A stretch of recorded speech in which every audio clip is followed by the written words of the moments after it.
In this video, we will demonstrate the process of creating and submitting a price quotation using the Nipendo portal.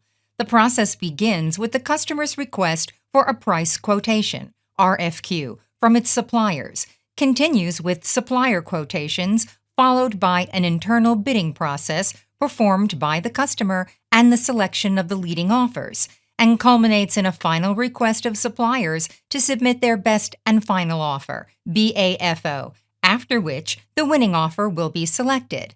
We begin by clicking on Incoming RFQs, which displays incoming price quotation requests by this supplier's customers.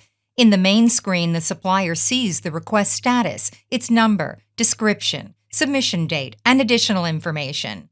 We select one of the quotation requests to which we will respond.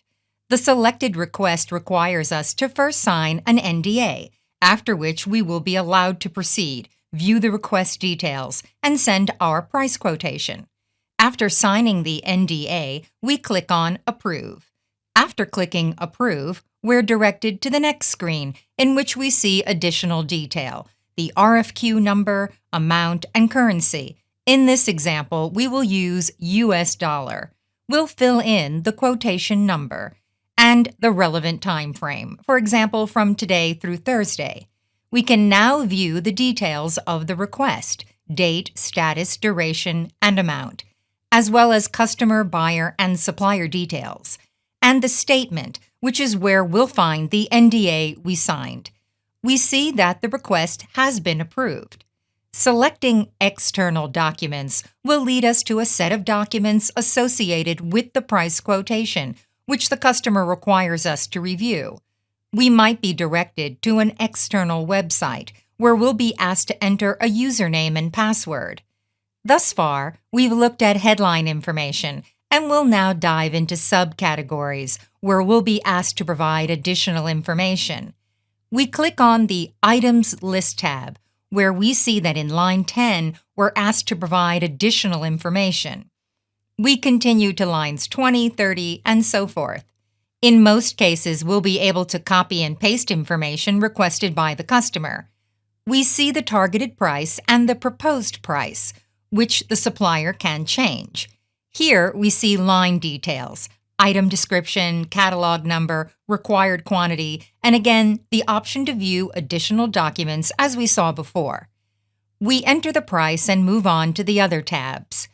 The first tab, Delivery Info, displays the terms of shipment and enables us to enter a date and quantity, or to copy and paste information provided by the customer. In this example, the supply date is October 31st, and the supply quantity is 18 units. In the Quantity Groups tab, we're asked to provide a price per quantity. For example, the price will be $80 for 30 items, or $70 for a larger quantity of 200 units.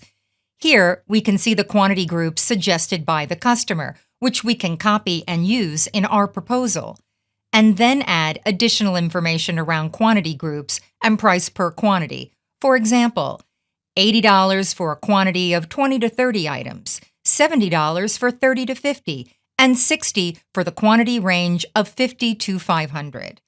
These are the quantity groups the supplier wishes to submit to the customer. In the next tab, we'll find information about additional or one-time costs. Clicking on the tab header, we see a list of various quantity types for which we're asked to enter relevant currency amounts and unit quantities. Note that some tabs are marked with a red asterisk, indicating that we are required to complete them, while others are not mandatory. For example, delivery date and quantity are required, as well as proposed price per unit.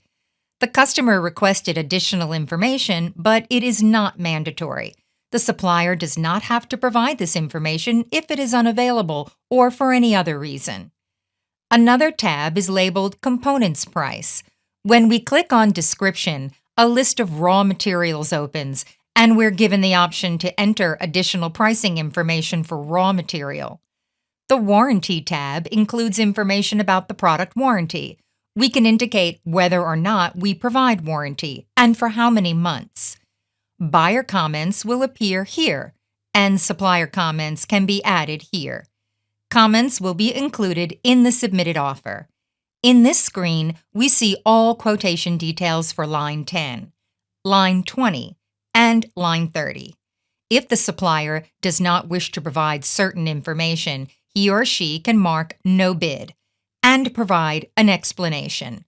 Another option is to simply ignore the line altogether, in which case it will not be submitted to the customer.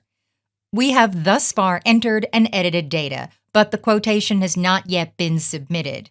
When we're ready to do so, we click on Ready to Submit. Note the line where we selected No Bid and the one we chose to ignore. Once we click on Submit Quotation, it will be transmitted to the customer. But before doing so, we will be presented with a summary of information about the 3 lines we completed. When we click on Submit, the quotation will be transmitted to the customer's ERP system.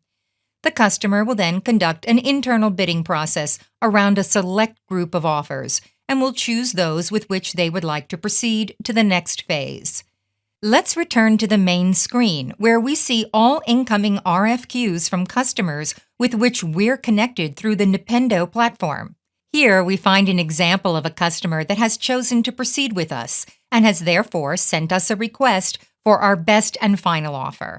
We now have an opportunity to modify and improve our offer in order to win the bid. Let's enter the RFQ and approve the NDA. After approving the NDA, we'll be able to see the same data we saw earlier, including an additional row that allows us to modify our final price. We enter additional information, and when ready, we hit Ready to Submit and send our final offer to the customer. Another round of bidding might take place, or the customer may proceed to order.